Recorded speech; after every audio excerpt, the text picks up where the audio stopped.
Hello, ladies. Can I just slip this on for a second? My show, Mrs. Brown's Boys, and the character of Mrs. Brown are deeply rooted in the city of Dublin. Agnes Brown is a true Dubliner, as am I. 1, 2.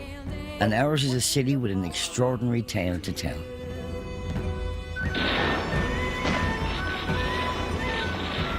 Exactly 100 years ago, in Easter week 1916, a band of Irish rebels seized control of prominent buildings in inner Dublin. For 6 days they held out against the might of the British Empire before they were shelled into surrender. The Easter Rising sent shockwaves through the empire and signalled the birth of today's Irish Republic. My relationship with the 1916 Rising is personal. 3 of the rebels who held Dublin City that week were my uncles, Liam, Padder, and Jim, who was just 17. The funny thing is that nobody in my family really spoke about what my uncles did in 1916. Oh, I knew about the Rising and I learned about the Rising, but I never knew anything about my family's part in it. So on this, the 100th anniversary of the 1916 Rising, I'm going to retrace my uncle's steps, and in doing so, tell you the story of 1916. And it's an extraordinary story. A story of subterfuge, of violence, of cock-ups, catastrophes. But also one of idealism and sacrifice. The foggy Jew.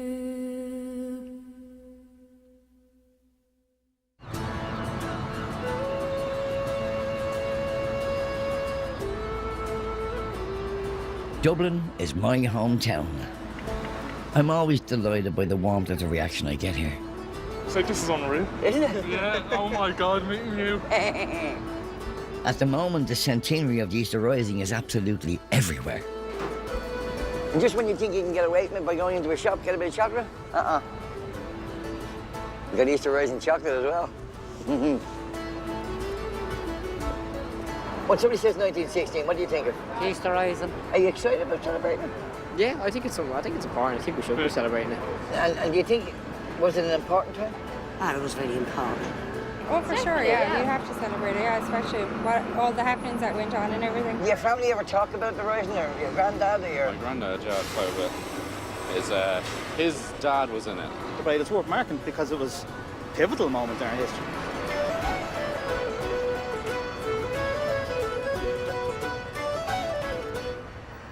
Given its popularity today, the remarkable thing about the Easter Rising is that militarily it was an absolute failure.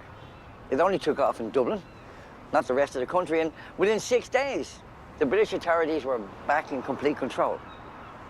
Another extraordinary thing is that, at the time, it wasn't even popular with ordinary Dubliners, never mind the rest of the country.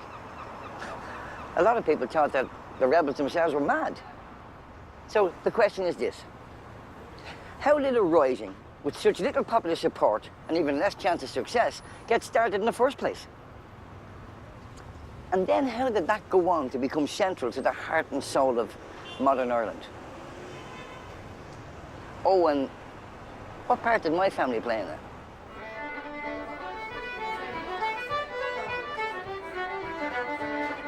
Dig it. Come on. Put the bureau. Our story begins 4 years before the Easter Rising in the autumn of 1912.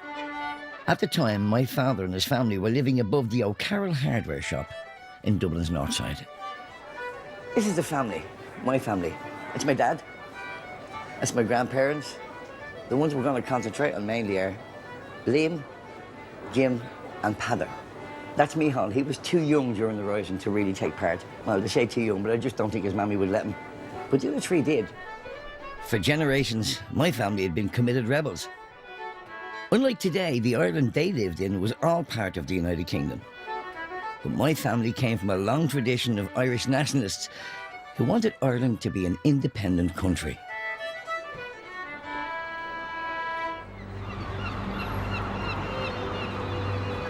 Ireland was first invaded by England as far back as the 12th century. Irish nationalists believed that the 700 years of British rule that followed had been bad for the Irish people. They had collective memories of the native Catholic population being oppressed, of the poor being forced from their homes in land wars, and 1 million people starving in the Great Famine of the mid-19th century. Over the centuries, the Irish had staged repeated, failed rebellions. And though their leaders had become martyrs to the cause of Irish freedom, Britain remained firmly in control. Or so it seemed. Nothing represented British power in Ireland more than this: Dublin Castle. I'm here to meet Fintan O'Toole, who knows just how the Irish felt about British rule. Fintan, how are you? Hiya, Brendan. Good How to are see you. How are you? too. Well, here we are. Yeah. The site of the power of Britain. I'm trying to get some context on this journey I'm going to start on in retracing my uncle's steps. Was there a genuine feeling by Irish people of being under the yoke? Oh, yeah. The people who are running this show, you have the Lord Lieutenant, the Viceroy, is always English. Yeah. The Chief Secretary, who's really like the Prime Minister, always English. So it feels like an English administration. It's like, how would English people feel if London was being run by all these paddies going over and who were not just digging the roads and the tunnels, but were actually running the show. Technically, Ireland was exactly the same as England and Wales and Scotland. It was all part of the United Kingdom. We were all equal. Didn't feel like that. I mean, for a lot of Irish people, being part of the United Kingdom just wasn't working. If you were to walk 5 minutes from here, you have the worst slums in Europe. This was a city of really appalling poverty. There had to be huge resentment. There's a deep resentment, and it's kind of under the surface a lot of the time, but it's always there. Despite the discontent, there seemed little chance of another rebellion, and most people saw independence as a pipe dream. Instead, the majority of Irish people took a pragmatic approach, backing a long campaign to run more of their own affairs through self-government, or Home Rule as it was called. In 1912, MPs in Westminster finally agreed.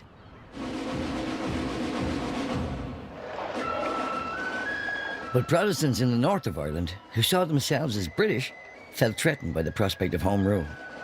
A new parliament in Dublin would have a Catholic majority. They decided to oppose it and formed a militia to resist the change: the Ulster Volunteer Force. The rest of Ireland was outraged. Their goal of Home Rule was in jeopardy. To defend Home Rule, in the autumn of 1913, Eoin MacNeill, a history professor in Dublin, founded another militia: the Irish Volunteers. Decades after the Easter Rising, the Irish government took eyewitness testimonies from those involved in the fight for independence, including my Uncle Liam. His account begins with the first meeting of Eoin MacNeill's Irish Volunteers in the Rotunda Hospital in Dublin. I know my Uncle Liam was at that meeting because of this account he left. Now, I know a bit about my Uncle Peadar and a bit about my Uncle Jim's involvement in 1916, but really, because of this account, I know most about Uncle Liam. So it's him I'm going to follow most closely. Eoin MacNeill and the other organisers of the Irish Volunteers were astonished when 8,000 people turned up for the first meeting. Historian Dermot Ferriter will tell us what happened that night. How are you? Good to see you. Good to see you. Thanks for this. Appreciate it. So you've got the 25th of November, 1913, Tuesday evening. What's it looking like here? What's happening here? I would say the atmosphere was fervid. It's electric. There's a bit of tension around. There are people banging, trying to get in. Some of the speakers can't be heard above the din, and there's constant requests to calm down. There was music. There was music? There was music, yeah. There was a brass and reed band here. St. James's Brass and Reed Band. I love it. There was a special gallery that was reserved for women. I could have done a gig. You could have done it. I know you're going to have a revolution, and but just here's one or two jokes I want to tell you before you But start. you had that as well. It really is a fervid atmosphere. Okay, my Uncle Liam was a 19-year-old young man. So would he been of the view, or people in general here of the view, that what they were starting here was a rebellion? No, not at all. This is not about starting a rebellion. This is about defending what has been promised. Home Rule. The idea that because the Ulster Volunteer Force has been formed to resist Home Rule, we have to have our own organisation in the south to defend the imposition of Home Rule. Somebody like your your uncle who's thinking, right, is this the beginning of something special? Could I be a part of something new? Even the whole idea of getting a volunteer uniform, which eventually comes a couple of months And later. marching and Marching and parading, and then the prospect maybe of getting arms. I mean, that's a very exciting thing for young people. Yeah. But the reality is that the atmosphere has really got tense. And Ireland is on the verge of civil war, because what you have now with the establishment of the Irish Volunteers are two militia organisations. They don't have arms yet, but they're going to have them within the year. What are the British doing? What are they doing about these two armed militias in well, part of the empire? The British government is doing very little. I could put it in a ruder way. Yeah, do. What the British government is doing is sweet FA. But there are understandable reasons for that. If you're going to move against either the Ulster Volunteers or the Irish Volunteers or both, what kind of carnage is going to ensue? And will it be worth intervention?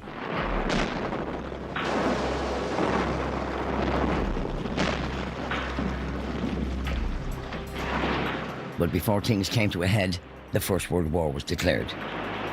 Home rule was shelved. Britain now had much bigger problems than Ireland. Irishmen, including those who had joined the two opposing militias, were urged to enlist in the British Army. Over the course of the war, 140,000 joined up.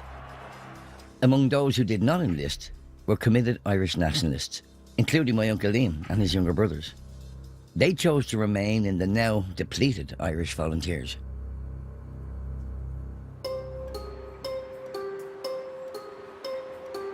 Just a month after the declaration of war, the seeds of the future rebellion were sown. Unbeknownst to the leader of the Irish Volunteers, Eoin MacNeill, there was a tiny group of men within his organisation who had a secret agenda. As well as being in the Volunteers, these men were also members of a clandestine society of extreme nationalists called the Irish Republican Brotherhood. Their aim was to achieve not home rule, but a wholly independent Ireland. On the 9th of September 1914, they attended a top-secret meeting in Dublin. Present at the meeting that night were people whose names were to go on to become famous in Irish history. Padraig Pearse, Thomas Clark, James Connolly. But that was all in the future. For now, a decision had to be made. At that meeting, they decided to stage a rising. Some might think it was terrible, even treacherous, to plan an insurrection while England was at war. That wasn't the mindset of these men. The Irish Republican Brotherhood had an old adage: England's difficulty is Ireland's opportunity. That meant that, given their vastly superior strength, the only real time Ireland could strike for independence was if England was distracted. The European war was the ultimate distraction. To these men gathered, doing nothing would be shameful. The conspirators believed that if they could stage a dramatic revolt, it would win the support of the Irish people by reigniting the age-old dream of an independent Ireland.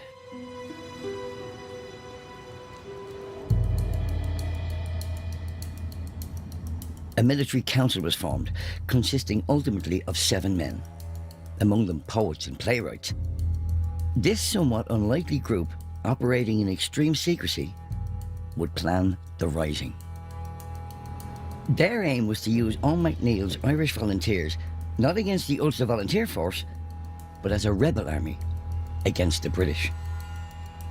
But knowing the more moderate MacNeill would never support an unprovoked revolt, they would have to go behind his back.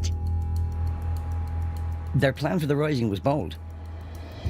On Easter Sunday 1916, the Volunteers would be instructed to launch a surprise attack across the whole country. In Dublin, they would garrison prominent buildings and surrounding areas in a ring around the city centre, then wait for the British to counterattack. To ensure secrecy, the Volunteers would not be told of the planned rebellion until the very last moment.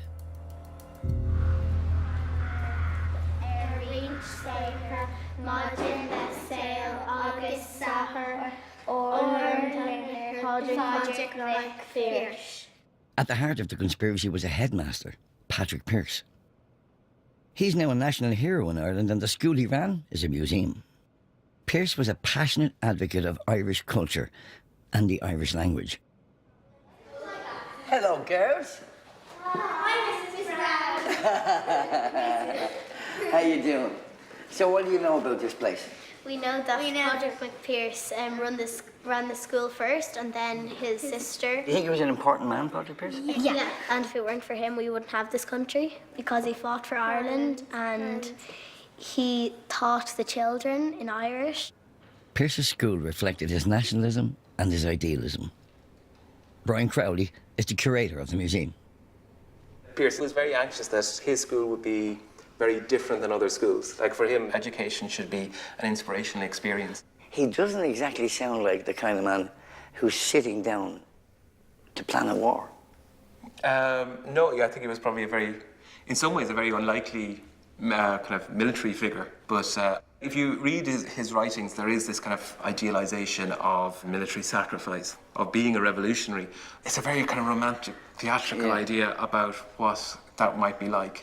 And he's very much aware that every generation nearly in Ireland made some gesture towards revolution, and that if his generation didn't do that, then that generation would be the ones that would have let go of this kind of dream of an independent Ireland.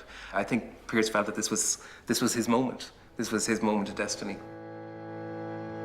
Pearse, who had a key role in the Irish Volunteers as director of military organisation, gave public speeches. My Uncle Liam, who by now had an inkling a revolt was being planned, remembered hearing him speak. My Uncle Liam spent quite a bit of time taking notes as Pearse was speaking, and I think Liam would have followed Pearse anywhere. You do get a sense from those who kind of knew him that the idealization almost of Pearse that they have really seems to be very characteristic of his effect on people. This is a person that people will follow. But the military council needed more than Pearse's charisma to give the rising a chance of success. They needed weapons, and this was a serious problem. Arms had been smuggled into Ireland, but nowhere near enough for all the volunteers. Some were training with pikes and hurling sticks. Only 1/3 had real guns.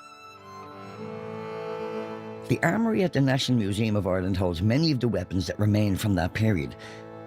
Lard Joy is in charge of them. Liam mentions in his account they had a number of Hoth guns. Hoth guns, yeah. You find this one here. This is a Hoth rifle, a German-made gun, probably made around 1870. An antique in many ways, a single shot. So you're loading every single time. You have to load, fire, load again. So compared to what the British Army would have had at the time, which is a Lee Enfield rifle, which could fire up to maybe 16 or 17 rounds. This is the Lee Enfield. This is the famous Lee Enfield then, which the British Army are using. An amazing sniping weapon. I know the volunteers had some Lee Enfields. In his account, Liam said that they often bought guns from British soldiers. And in fact, he said that his father, my grandfather, had a shop in Manor Street, and he used to buy guns off the soldiers. They'd come in with a package, he'd give them a few bob. No, that's very, very common. I mean, the volunteers are desperate to get weapons. They're trying to import them, and that's the problem with being an island, that you're always having to import them.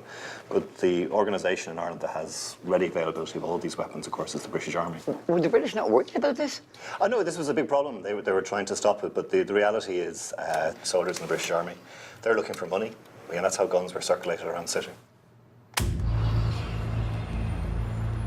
A few black market guns weren't enough for a rebellion.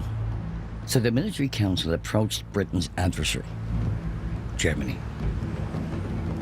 2 weeks before Easter, the Germans dispatched a ship to Ireland. On board were 20,000 rifles, 10 machine guns, and 1 million rounds of ammunition. It was due to arrive just before the Rising.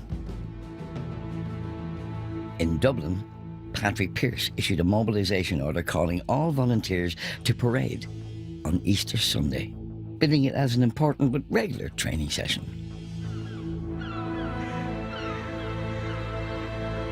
Then disaster struck. The British captured a boat bringing the guns from Germany, and worse, the secret plans for rebellion leaked to Eoin MacNeill, Chief of Staff of the Irish Volunteers. MacNeill set off to confront Pearse. The two men had known each other for years. MacNeill could scarcely believe Pearse had been plotting to use the volunteers behind his back. At 2 o'clock in the morning on Good Friday, MacNeill stormed up to Pearse's school. McNeil arrives here in Pearse's study. Pearse comes clean about the rebellion. McNeil is furious at being used.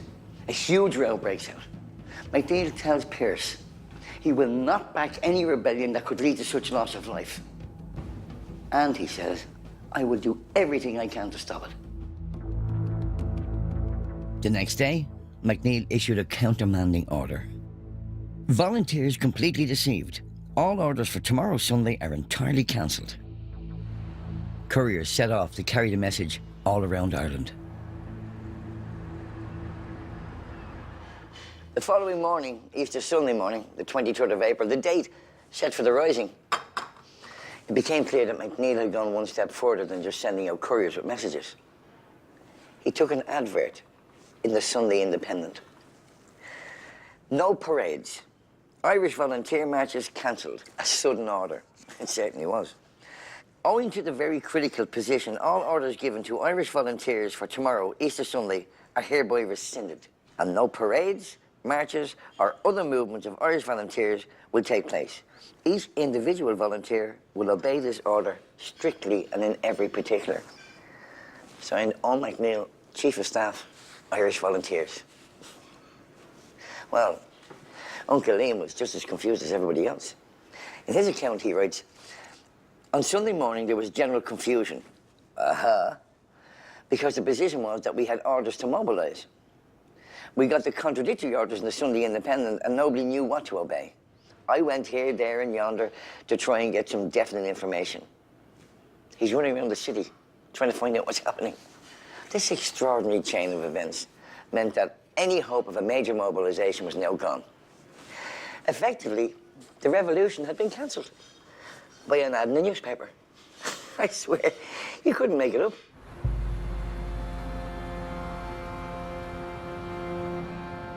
Devastated by the ad, the military council had a crisis meeting. The German arms were lost, the mobilisation cancelled, but even now, they never considered abandoning the planned rebellion. For them, the point of the rising was to rise. They'd chosen Easter as the perfect time to resurrect the Irish people's desire for independence. They resolved to go ahead with the revolt the following day, Easter Monday.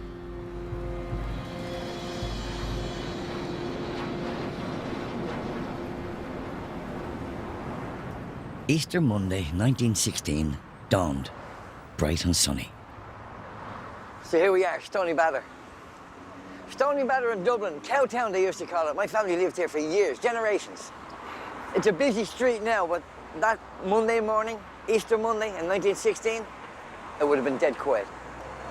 A courier came, knocked at number 92, bangs on the door. Grandad is heading for the door, but they're not looking for him. They're looking for the three boys. Because the order's in. Stand to arms. Today's the day. After the disappointment the previous day, I don't know whether they were excited or scared. My dad was 5 or 6 years of age, thereabouts. So he probably was just kissing them goodbye or waving them off. If anybody had been standing on this side of the street, they would have saw 3 soldiers walking out that door. But then the other side of the door, my granddad saw his 3 sons heading off and not knowing if they're going to come back. Easter Monday, 1916, whatever way we look at it, was a big day for the O'Carrolls. Through the smiling, sun-drenched bank holiday crowds, my uncles made their way to the designated meeting points. Jim went to join his unit while Liam and Peadar, who were both in the same company, headed to their drill hall. They arrived to find that only 1/3 of the battalion had turned up. Because of the confusion of the previous day, many volunteers had missed the new orders to muster. In charge of the battalion was Commandant Ned Daly. Helen Litton is Ned Daly's great niece. Lovely to meet you, and thanks very much for meeting me here. So Helen, your great uncle Ned stands up in front of this depleted group. How did he address them? What did he say to them? Well, Ned addressed his men and told them that they were going out to fight, that this was not just a drill or an exercise, that they were about to fight for Ireland's freedom and that they should be ready to go out and fight the greatest empire in the world. and we were starting now. Quite a lot of them were taken by surprise. They joined the volunteers over the crack. They Hang out with the lads. Exactly, they didn't necessarily see themselves giving their lives. Ned offered them the opportunity to leave, and a few He did, He did, yes. Oh, yes. And some left. And some left, yes. How old was Ned? Ned was 25. That's young. I just can't even picture what it's like to be 25 years of age and have the lives of 300 men in your hand. Well, he had always wanted to be a soldier. He was very young to be a commandant, but clearly he had proved his worth, that he could command the men. And one of them wrote, and he never raised his voice, but you wouldn't disobey him. I think Liam and Pat were in good hands. Well, I think so, yes. He knew what he was doing. I'm trying to imagine what it would be like in a hall like this with these guys in formation. And then a 25-year-old man tells them that we're about to go out that door now and take on the British Empire. And not only that, but only a third of the men were supposed to have. They shouldered their guns and they marched out the door to a rising that surely they must have known had no chance of success. Oh, when you're young, you don't think that way, I think. They were young and enthusiastic and optimistic. And they said... Invincible. Yes, exactly.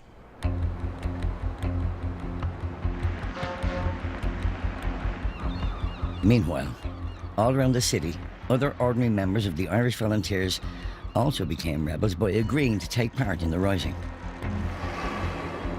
The largest contingent, led by Patrick Pearse and James Connolly, marched down the main street past Dubliners who had no idea a rebellion was about to kick off. They were heading for the General Post Office. At 11:45, James Connolly gave the order to charge the GPO. The volunteers rushed into the building, they secured the building, and then they hoisted two flags. A green flag with a gold harp reading Irish Republic, and the then little-known green, white and orange flag. The GPO now became the headquarters of the Military Council, where the leaders of the rising declared themselves the provisional government of a new Irish Republic. Once the building was secured, Pearse, who would have relished the drama of the moment, came out and read the proclamation, the formal document declaring an Irish Republic and laying out its aspirations. It was, in fact, a poetic call to arms. Public na hÉireann, people of Ireland, the provisional government of the Irish Republic to the people of Ireland. Irish men and Irish women, in the name of God and of the dead generations from which she receives her old tradition of nationhood. Ireland, through us, summons her children to her flag and strikes for her freedom. In this supreme hour, the Irish nation must, by its valour and discipline and by the readiness of its children to sacrifice themselves for the common good, prove itself worthy of the august destiny to which Ireland is called.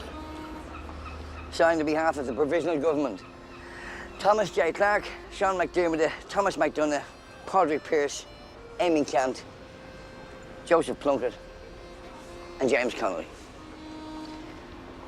I'm actually getting more attention here today than Padraig Pearse got in 1916 because nobody had a clue what he was doing. Hi. Standing at Pearse's side was James Connolly, a trade union leader who commanded a workers' militia, the Irish Citizens' Army. They joined forces with the Irish Volunteers for the rebellion. His great-grandson is Jim Connolly Heron.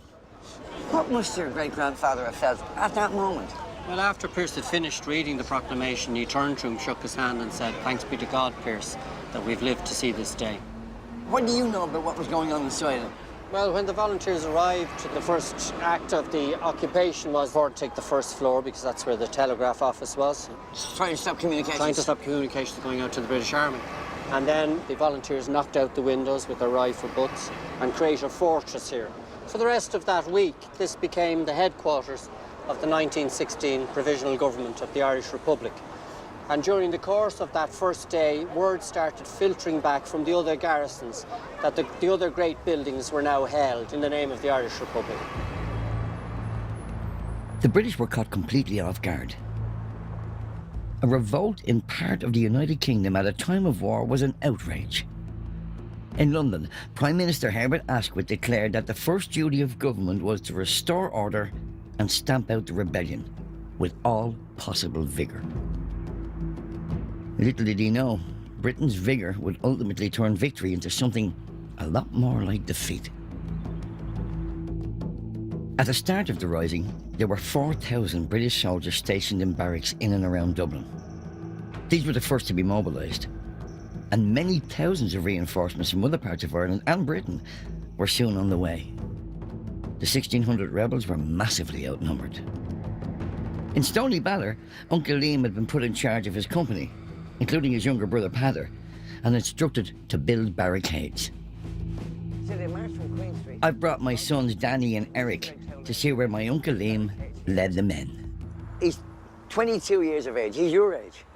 His commanding officer doesn't turn up, so he's now in charge of A Company.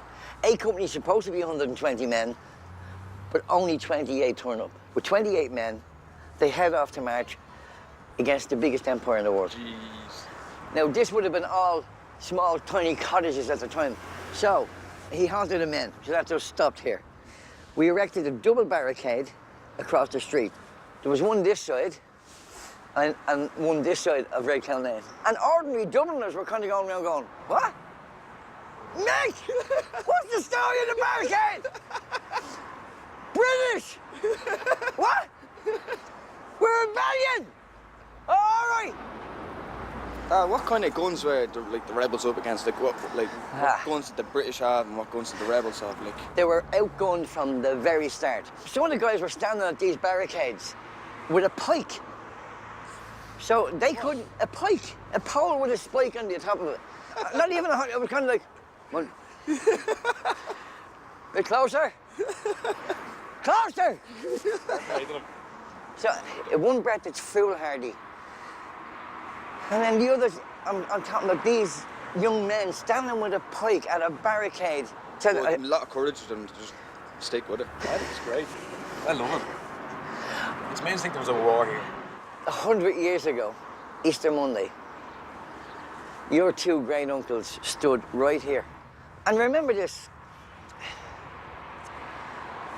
we're no more than a half a mile away from the house they left that morning, leaving their mum, dad, and my dad behind as a young kid, and they're holding a barricade. Their parents can hear the gunfire. Yeah, it must have been. It must have been terrified then. I can't even imagine what that would feel like. If that was you guys, well, I don't have to tell you, I'd be there standing in front of you. How you doing? You'll sell no ice cream at that fucking speed. I can't even imagine what that'd be like. Just one of you walking out the door would. I'd be screaming, hanging on to you. I would hope you wouldn't go.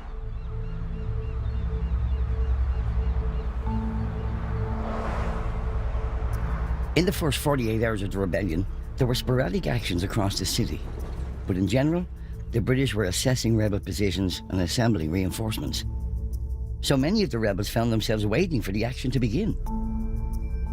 And they had an audience. Astonished Dubliners turned out to watch the spectacle. If the rebel leader's goal was to reawaken people's patriotism, the first signs were discouraging. Most Dubliners were hostile. The wives of men serving in the British Army ridiculed and taunted the rebels on the barricades. It was a dispiriting start to the rising.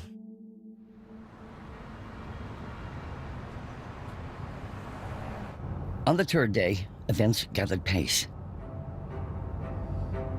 The British imposed martial law on the whole of Ireland, even though the rebellion had only really taken off in Dublin. And more troop reinforcements from Britain began to arrive. The Sherwood Foresters disembarked at Dunleary Port and started their march into the city. They were mostly young, inexperienced recruits from Nottinghamshire who had joined up to fight the Germans. Some even mistook Dublin for France. As they marched through the affluent suburbs, they were greeted warmly by residents with cheers and cups of tea, like an army of liberation. But when they reached Northumberland Road, the atmosphere changed. John McGuigan knows the full story. John, how are you? Mr. Carroll, good to see you. Thanks very much for meeting here. Okay, John, the Foresters would have marched up here in formation and got to this junction here. There would have been lines of troops on both sides of the road, but as they were crossing this junction, Grace and Malone, two Irish rebels that had barricaded themselves into this house, opened fire. and suddenly everything changed. 10 foresters fell in the junction. Some were dead, some were wounded, and they didn't know where the shots had come from.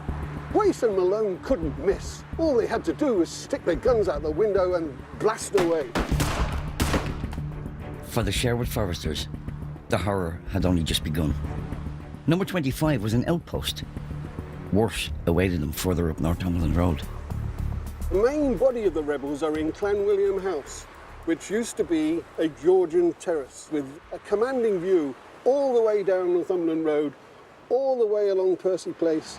There were 7 rebels in there, and they poured shots upon the British. And the British started doing frontal assaults like they were on the bloody Somme.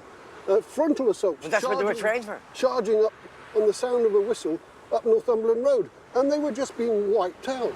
You then find columns of troops crawling along on their bellies and being shot, and the man behind them climbing over the one in front and him being shot. Northumberland Road was wet with English blood, and troops that were coming along here had to hide behind this low parapet. This here? Yes, that's it. The rebels could see their haversacks moving along. That's 18 inches tall. That's right. The residents of the houses were appalled at the casualties, and they came out with blankets and sheets and started carrying the wounded into their houses, and the rebels, fair play to them, stopped firing while that was going on. But as soon as it was over, opened fire again, and they could not miss. So they're pouring across this bridge. They're determined to take this bridge. Now, John, there's a bridge just there. Bagot Street Bridge is just there. Why didn't they just divert? The generals said, no, you must take this bridge at all costs.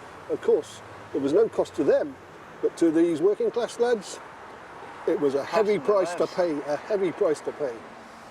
Now, the 7 rebels that were there, what happened to them? Well, eventually, towards the end of the evening, the British had a machine gun which was pouring fire into Clanwilliam House. That was keeping rebel heads down to a degree. They managed to get some men across the bridge. Heroic actions crossing the bridge. One of the officers was awarded the Military Cross for getting across the bridge and throwing bombs through the window of Clanwilliam House. The hand grenades burst the gas pipes and Clanwilliam House began to burn. It was overwhelming firepower that brought the end to those brave rebels. And I say brave rebels even though they killed many of my countrymen. The engagement became known as the Battle of Mount Street Bridge. At its end, over 200 British soldiers lay dead or wounded. A small group of rebels had held an army brigade for over 9 hours. I've passed this memorial so many times and never knew what it was for. It's a memorial dedicated to the memory of the men who held this bridge, those of them that lost their lives. It's nice to see it here, but I hope somewhere somebody's remembering the young raw recruits that got off a boat in Dún Laoghaire thinking they were going to fight the Germans and ended up dying on Mount Street Bridge.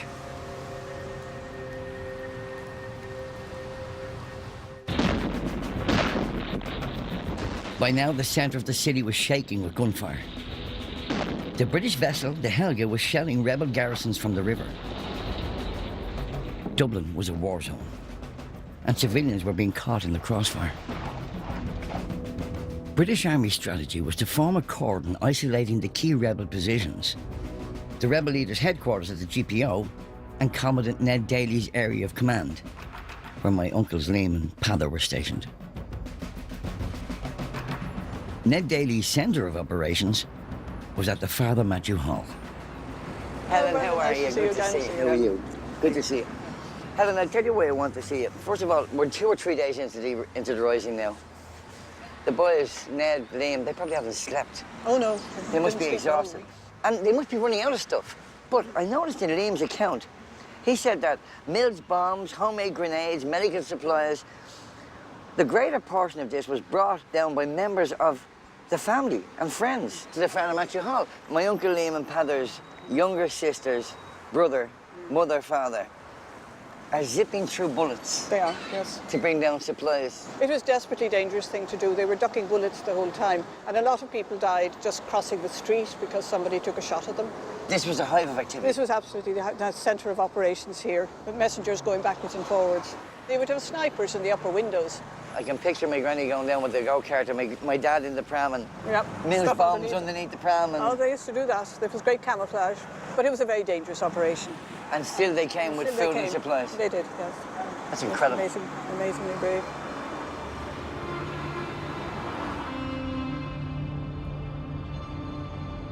By now, Ned Daly had ordered Uncle Liam to join the garrison at the forecourts. After the GPO, this was the most prominent building in rebel hands. The only information that Liam's and other garrisons had about the general state of affairs were rumours, often wild rumours. Mass ranks of volunteers from all over Ireland were said to be marching on the city. Thousands of Germans were coming to the rescue. 2 German warships had arrived in Dublin Bay. Of course, it was all nonsense.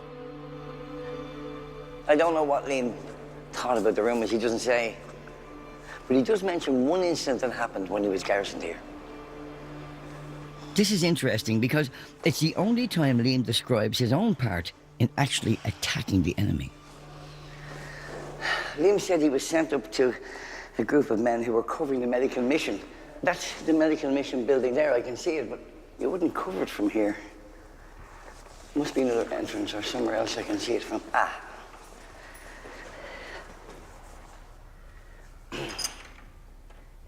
Hello? Hello, excuse me, it's an emergency. Oh my God.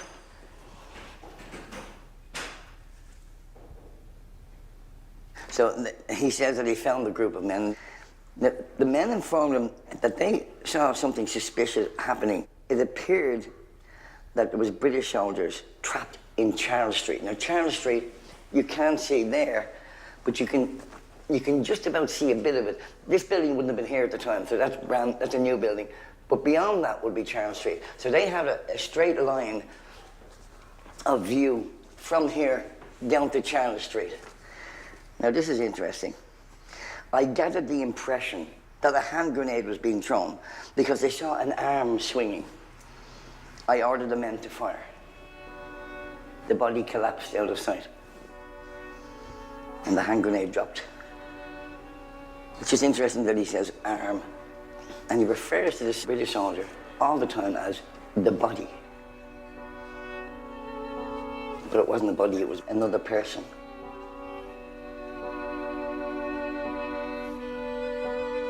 It's like he's trying to divorce himself from the horror of having to kill someone or maim them.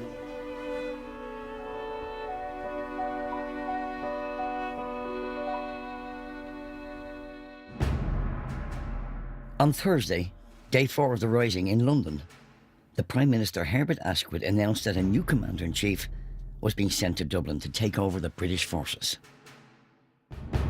The following morning, General Sir John Maxwell arrived in the city. He had been granted sweeping powers to suppress the rebellion and now had an impressive 20,000 troops at his disposal. He declared he would not hesitate to destroy all buildings within any area occupied by the rebels. The rebel headquarters at the GPO was now isolated by the British cordon. Commander Patrick Pearse was frantically writing dispatches. His comrade, James Connolly, who'd been seriously wounded the day before, was still managing to give orders. Things in the GPO were now very different from the way they were at the start of the week. The British had started to bombard the building. It was crumbling. It was on fire. By Friday evening, the top 2 floors were ablaze, an inferno. The rebels were killed trying to move explosives away from the flames. They needed to get out. The exhausted men and women of the garrison prepared to evacuate the building into the chaos of the adjacent Henry Street. Lachlan Collins can pick up the story. On Friday night at about 8 o'clock, they have to evacuate the GPO because it looks like the whole roof is going to cave in on top of them, which it eventually did. Okay. There are about 450 men and 3 women in this evacuation. They come out in small groups. I mean, there's a machine gun down the end of Henry Street. Right. So Patrick Pearse is kind of signalling when it's safe to do so. He's raising his sword up and down, okay? Go. So you run across from there over to here. At least this laneway is relatively safe, okay? Okay, so they come down here. James Connolly, he couldn't run down here. No, no. James Connolly had been wounded in the shoulder and in the ankle, so Right. he couldn't walk at all. But they had a stretcher, and the lads are running down with him.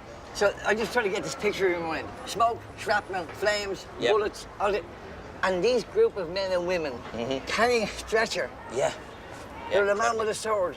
Had they any idea where they were going? Were they just running? Yep, they absolutely knew where they were going. They were heading towards a new headquarters, but the problem was that they were hopelessly surrounded by British soldiers at this stage.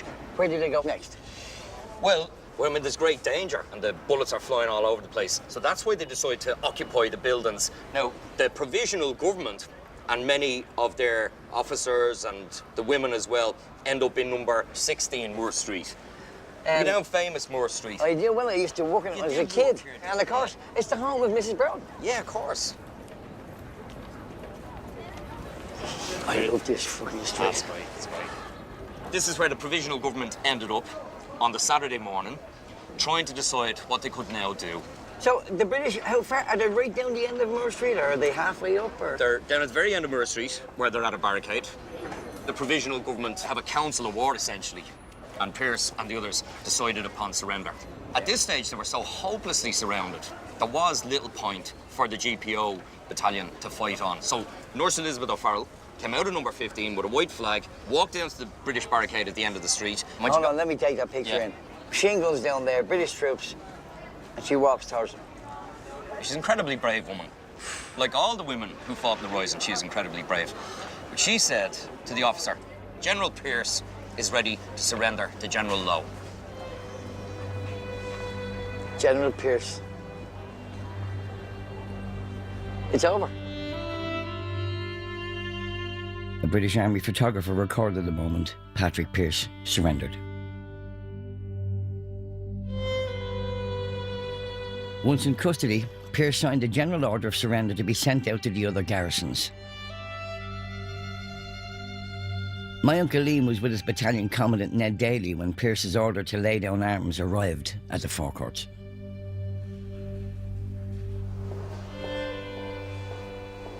Helen, how are you? Good to see you. Well, here we are again, this time in the forecourts. And in a very different flavour of the week than when we started. Liam says in his account, the order arrived to Commandant Daly to surrender, Liam says. I know he was very reluctant to do so. Yeah, oh no, he really didn't want to surrender at all, and at least 2 accounts say he was in tears. Apparently Edward Daly was planning just one more sortie. They were planning that night to sort of burst out at the gates of the forecourts and go down in a blaze of glory. But he obeyed his orders. Several of the men were very angry and said we could go on fighting. They didn't want to give up their arms.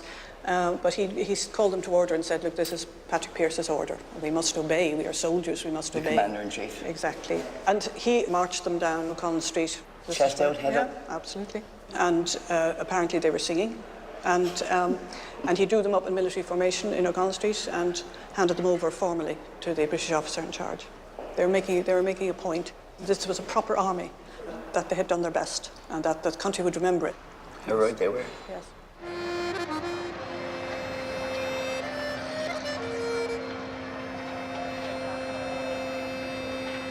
After only 6 days, the rising was over. If ordinary Dubliners had been hostile to the rebellion at the start, the deaths of 254 civilians and the destruction of the city fueled their anger. As rebel prisoners were led through the streets, crowds gathered to jeer at them. At that moment, it must have seemed that the rising had been an utter failure, that the rebel leaders' dream of rekindling the people's desire for independence had failed completely.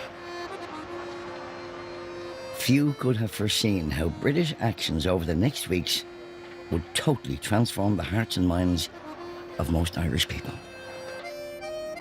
British Commander-in-Chief General Maxwell was determined to make an example of the rebel leaders. He ordered that Patrick Pearse and the others were court-martialed in secret. They were sentenced to death. It was here at Kilmainham Jail that they were sent to face the firing squads.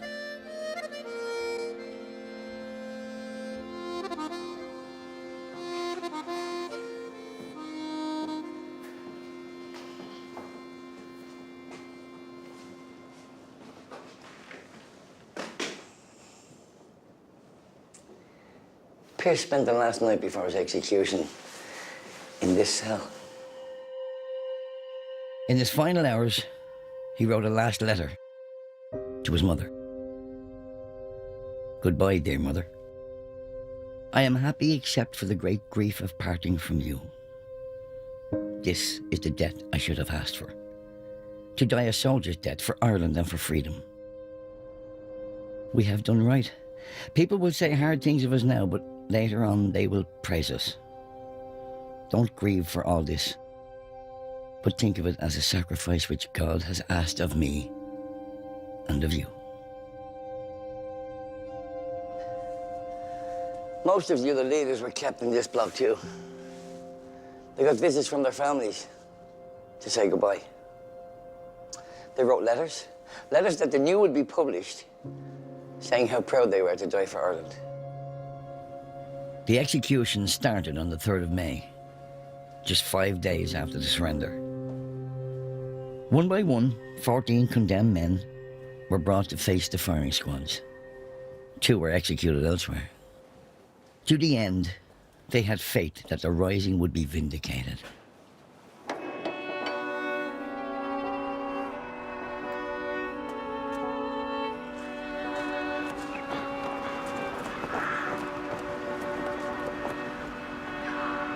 Each man was taken from a cell and marched down to this spot.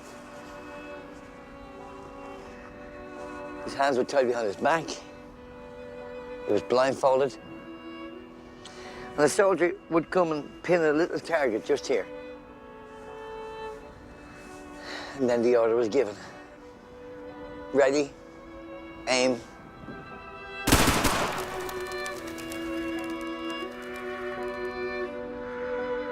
Patrick Pearse was executed on the first day. Ned Daly, my Uncle Liam's commander, on the second. James Connolly, who was badly injured, was the last to be killed. They carried him to a chair just at this spot here. They strapped him to the chair. A priest anointed him, as he did all the others. And the priest asked Connolly, do you forgive those who are about to take your life? And Connolly said, I respect every man who does his duty.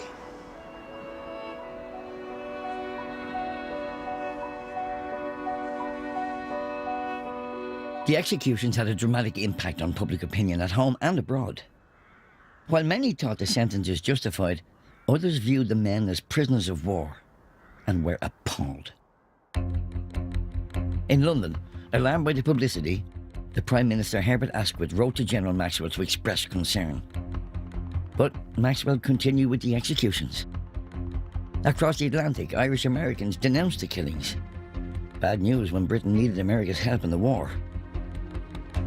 And then on the 12th of May, the same day James Connolly was shot, Asquith arrived in Dublin in person to visit the rebel prisoners and order an end to the killings. Too late. There was a transformation already underway in the Irish people. Reports of how bravely the rebel leaders faced the firing squads, mixed with publication of commemorative mementos, finally struck a patriotic chord. The general British crackdown made things worse. 3,500 people were arrested, many of whom had no involvement in the Rising at all. Almost 2,000 were deported to Britain and interred without trial. For the Irish people, old resentments began to stir.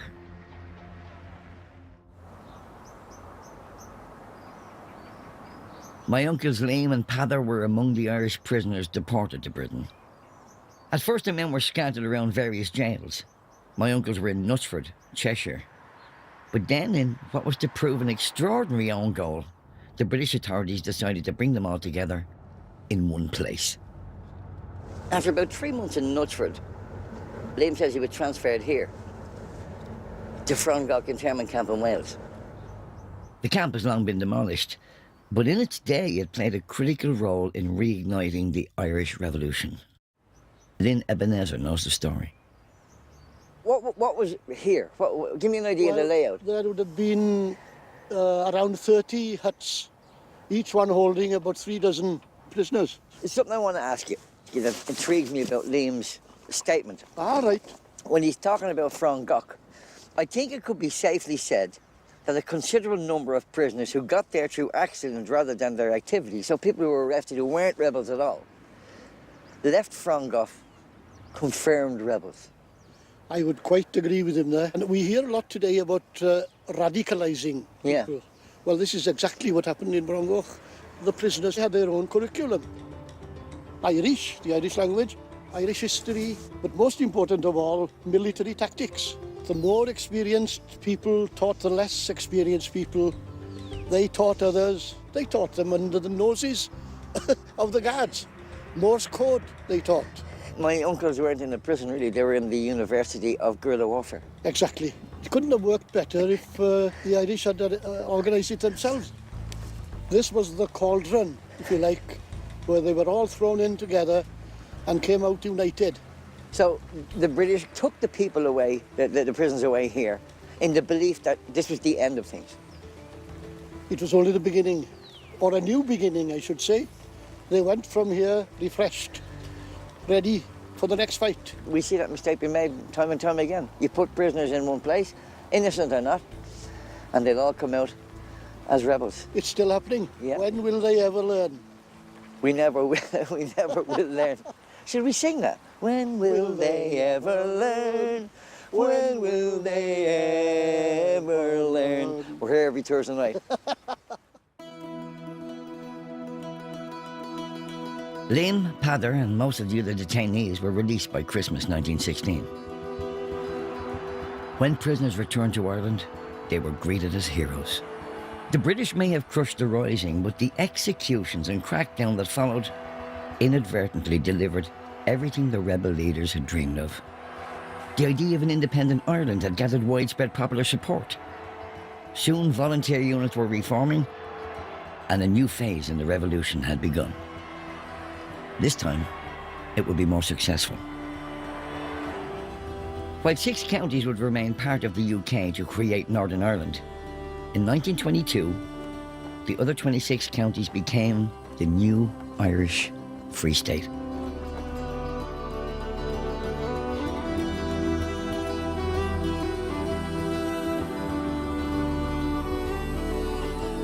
The leaders' bodies still lie where the British put them after those executions in 1916. They buried them in a mass grave, quicklime grave, in an out-of-the-way place so it wouldn't become a shrine to martyrs. Didn't work. You know, the leaders have been called dreamers. Well, that little known green, white and orange flag that they raised over the GPO that day, it now flies as the emblem of an independent Irish Republic. And the proclamation that Pearse read out in front of the bemused Dubliners, that's engraved here on the wall behind their resting place, and continues to this day to inspire Irish people and the Irish nation. Dreamers?